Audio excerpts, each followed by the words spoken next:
দোস্ত মুক্তির ১২তম দিনে এসেও বরবাদ সিনেমা সারা দেশের সিনেমা হলকে স্টেডিয়ামে পরিণত করেছে। সিনেমার হলের সিট ১,০০০ কিন্তু শোতে মানুষ চলে আসছে ৩,০০০-এরও বেশি। দোস্ত তবে সকলের আফসোসের সাথে বরবাদ সিনেমা নিয়ে পাওয়া গেল সুসংবাদ।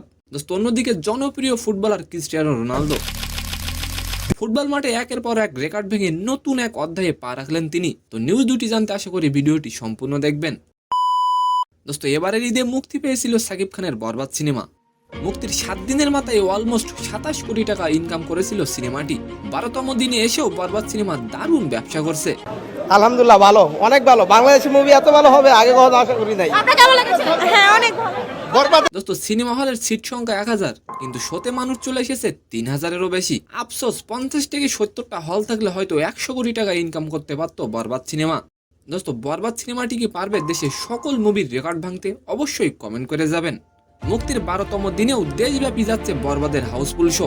গেল শুক্রবার সিনেপ্লেক্সে চলছে 37টি শো এবং অন্যান্য সব মিলিয়ে প্রায় 72টি শোর সবগুলোই হাউসফুল। তবে দর্শকরা জানিয়েছে শোর পরেও টিকিট পাচ্ছেন না তারা। দোস্ত আর এবার আলোচনা করব রোনালদোকে নিয়ে।